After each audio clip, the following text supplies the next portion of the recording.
कार्रवाई के बाद पाकिस्तान बचने के रास्ते खोजने लगा।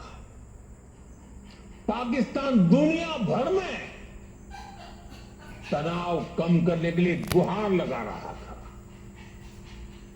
और बुरी तरह पीटने के बाद इसी मजबूरी में 10 मई की दोपहर को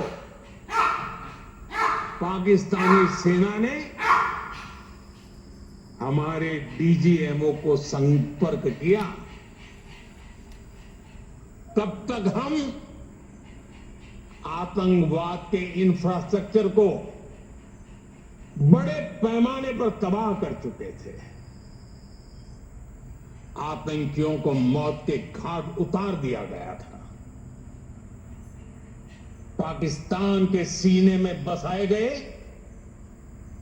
आतंक के अड्डों को हमने खंडहर बना दिया था। इसलिए जब पाकिस्तान की तरफ से गुहार लगाई गई, पाकिस्तान की तरफ से जब ये कहा गया कि उसकी ओर से आगे कोई आतंकी गतिविधि और सैन्य दुस्साहस नहीं दिखाया जाएगा, तो भारत ने भी उस पर विचार किया। और मैं फिर दोहरा रहा हूं, हमने पाकिस्तान के आतंकी और सैन्य ठिकानों पर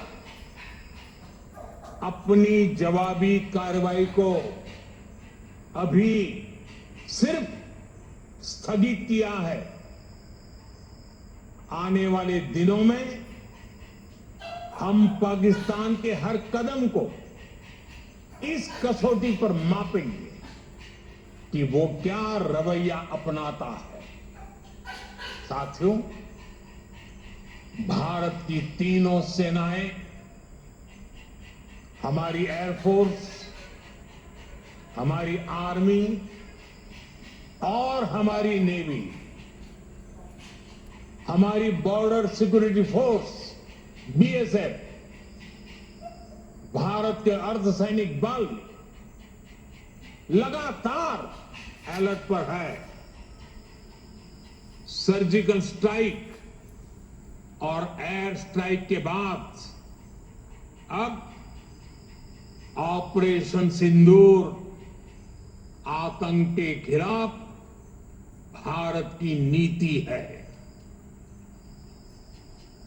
ऑपरेशन सिंदूर ने आतंक के खिलाफ लड़ाई में एक नई लकीर खींच दी है। एक नया पैमाना, न्यू नॉर्मल तय कर दिया है। पहला, भारत पर आतंकी हमला हुआ तो मुंह तोड़ जवाब दिया जाएगा। हम अपने तरीके से, अपनी शर्तों पर जवाब देकर रहेंगे। हर उस जगह जाकर कठोर कार्रवाई करेंगे जहां से आतंक की जड़ें निकलती हैं। दूसरा, कोई भी न्यूक्लियर ब्लैकमेल भारत नहीं सहेगा।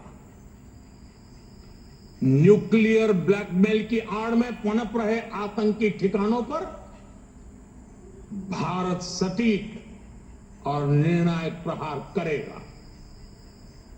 तीसरा, हम आतंक की सरपरस्त सरकार और आतंक के आकाओं को अलग अलग नहीं देखेंगे। ऑपरेशन सिंदूर के दौरान दुनिया ने पाकिस्तान का वो घिनौना सच फिर देखा है, जब मारे गए आतंकियों को विदाई देने पाकिस्तानी सेना के बड़े बड़े अफसर उमड़ पड़े। स्टेट स्पॉन्सर्ड टेररिज्म का ये बहुत बड़ा सबूत है। हम भारत और अपने नागरिकों को किसी भी खतरे से बचाने के लिए लगातार निर्णायक कदम उठाते रहेंगे। साथियों, युद्ध के मैदान पर हमने हर बार पाकिस्तान को धूल चटाई है और इस बार ऑपरेशन सिंदूर ने नया आयाम जोड़ा है। हमने रेगिस्तानों और पहाड़ों में अपनी क्षमता का शानदार प्रदर्शन किया और साथ ही न्यू एज वॉरफेयर में भी अपनी श्रेष्ठता सिद्ध की। इस ऑपरेशन के दौरान हमारे मेड इन इंडिया हथियारों की प्रामाणिकता सिद्ध हुई। आज दुनिया देख रही है 21वीं सदी के वॉरफेयर में made in India defence equipments, इसका समय आ चुका है। साथियों, हर प्रकार के आतंकवाद के खिलाफ हम सभी का एकजुट रहना, हमारी एकता हमारी सबसे बड़ी शक्ति है।